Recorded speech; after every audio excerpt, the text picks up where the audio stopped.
देशभरात आजकाल लव जिहादच्या नावाने खोटा प्रचार सुरू आहे. अनेक राज्यात असा लव जिहादच्या नावावर कायदा बनविण्यात येत आहे. लव जिहादचा हा अपप्रचार काय आहे?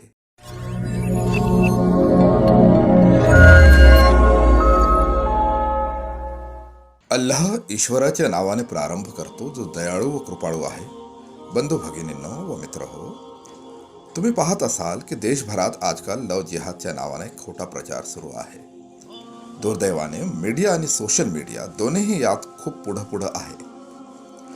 लव जिहादच्या नावावर काही वर्षांपूर्वी यूपीमध्ये कायदा लागू केला गेला आणि धडाधड पोलिसांनी स्वतः पुढाकार घेऊन आणि इतर काही लोकांनी मिळून FIR दाखल केली आणि निरपराध मुलांना पकडण्यात आलं.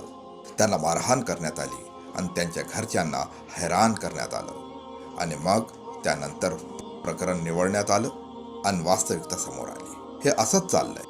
अनेक राज्यात असा लव जिहादच्या नावावर कायदा बनविण्यात येत आहे, ज्यात 5 वर्षे किंवा त्यापेक्षा जास्त काळासाठी तुरुंगवास भोगावा लागेल आणि हजारो रुपयांचा दंडही द्यावा लागेल. जेव्हा की देशात आवाज उठवला गेला की हा कायदा आणि जे मूलभूत अधिकार आहेत त्या विरोधात आहे. तुम्ही पाहता की लव जिहादचा हा अपप्रचार काय आहे. सांगितलं जात आहे की मुस्लिम मुलं भोळ्या भाबड्या सुशिक्षित मुस्लिमेतर मुलींना धोका देऊन फूस लावून विवाह करत आहेत आणि लेकरं जन्माला घालत आहेत. आणि आधी सांगितलं जात होतं, आता सांगत नाहीत की त्यांना जिहाद करण्यासाठी पाठवण्यात येत असते. हा अपप्रचार देशभरात होतोय. केरळमध्ये कोर्टाच्या आदेशानुसार तेथील पोलिसांनी याची रीतसर चौकशी केली आणि अहवाल सादर केला की लव जिहादच्या नावाने कोणतेही षडयंत्र होत नाहीये. तर जाती किंवा आंतरधर्मीय विवाह हे आधीही होत होते आणि आताही होत आहेत. आता काही अधिक वाढलेत, पण हे कोणत्याही पूर्वनियोजित षडयंत्राअंतर्गत नाहीये. हे समाजात असंच चालत आलं आहे. तर एखादी मुस्लिमेतर मुलगी मुसलमानाशी लग्न करते तर तो लव जिहाद आहे असा अपप्रचार होतोय. पण एखादी मुस्लिम मुलगी एखाद्या नॉन मुस्लिम युवकाशी विवाह करत असेल तर मग तो लव जिहाद मानला जात नाही. हे तुम्ही पाहू शकता की अशा प्रकारे प्रोपोगंडा होतोय. या प्रोपोगंडाचे अनेक उद्देश आहेत, ते मी तुमच्यासमोर मांडणार आहे.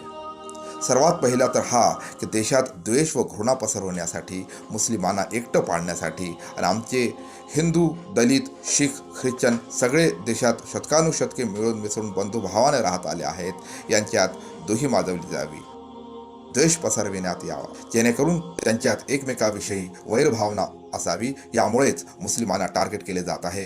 बंधू भगिनींनो व मित्र हो, या प्रोपोगंड्याचा आणखी एक उद्देश आहे की देशाच्या ज्या खऱ्या समस्या आहेत, बेरोजगार आहे, महागाई वाढते आणि याचप्रमाणे निरपराध लोकांचा उठसूट जीव घेतला जातोय, मॉब लिंचिंग, हे सगळं यासाठी आहे की देशाच्या खऱ्या समस्यांकडून देशातील जनतेचं लक्ष विचलित केलं जावं. जनतेला नॉन इश्यूजमध्ये, याच विवादात, याच प्रोपोगंड्यात गुंतवून ठेवावं.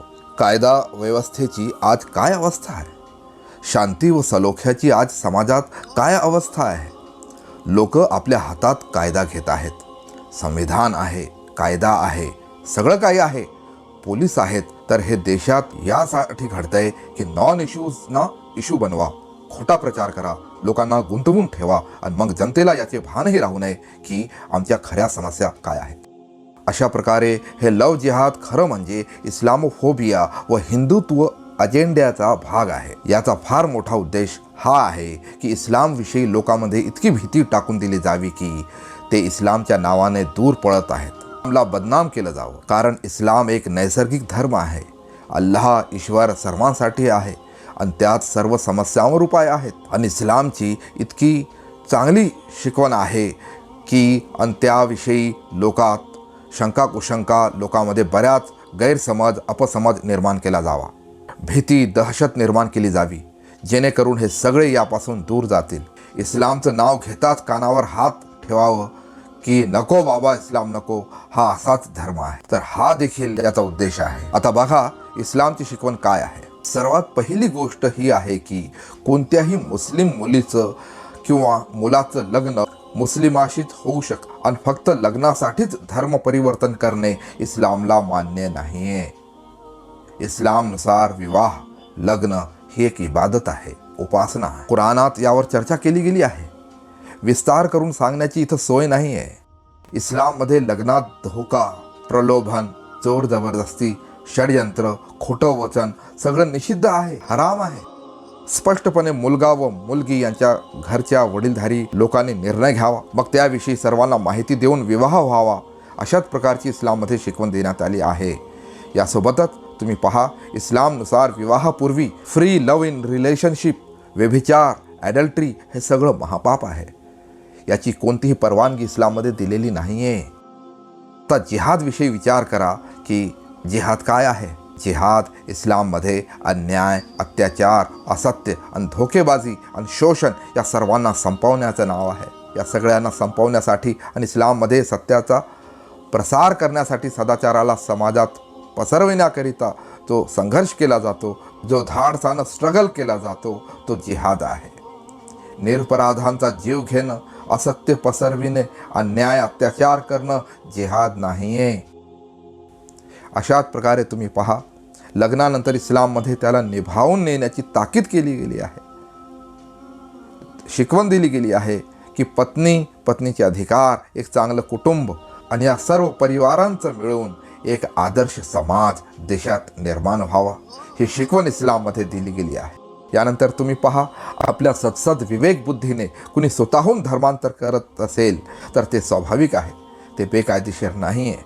परंतु धर्मांतर करण्यासाठी प्रयत्न करणे, असत्य आणि धोकेबाजीला त्यात सामील करणं आणि कुणाला प्रलोभन देणं, कुणावर जोर जबरदस्ती करणं, इस्लाममध्ये अशी कोणतीही शिकवण देण्यात आलेली नाही आहे. हे चुकीचं आहे. इस्लामनुसार याची कोणतीही परवानगी नाही आहे.